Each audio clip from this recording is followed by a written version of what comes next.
অবৈধভাবে বসবাসরত ৯৬,০০০ বাংলাদেশিকে বৈধতা দেবে ওমান নিশ্চিত করেছেন ঢাকায় নিযুক্ত রাষ্ট্রদূত।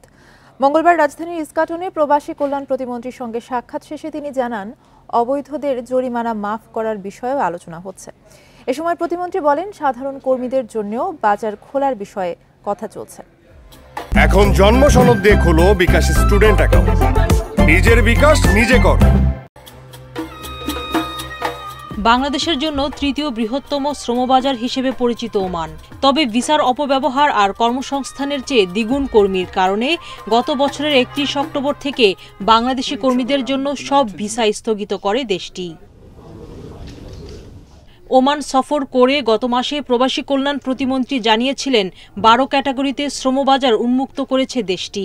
মঙ্গলবার রাষ্ট্রদূতের সঙ্গে সৌজন্য সাক্ষাৎ শেষে প্রতিমন্ত্রী জানান, চিকিৎসক, প্রকৌশলী, নার্স, শিক্ষক সহ দক্ষ লোক নেবে ওমান। বৈধ হয়ে গেছে তাদেরকে লিগ্যালাইজ করে দিবে, সেটা ভার্বালি ওয়াজ এগ্রিড এবং সেটা আজকেও আলাপ করলাম।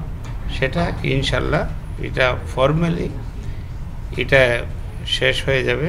এখন জেনারেল ওয়ার্কার যারা, সেটার ব্যাপারে কথা চলছে।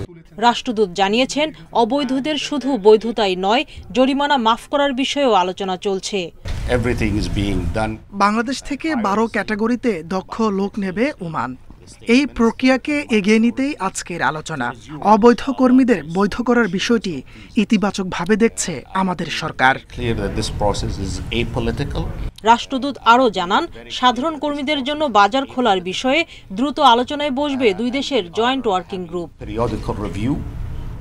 সুলতানা জাহান মিতু, ইন্ডিপেন্ডেন্ট নিউজ, ঢাকা।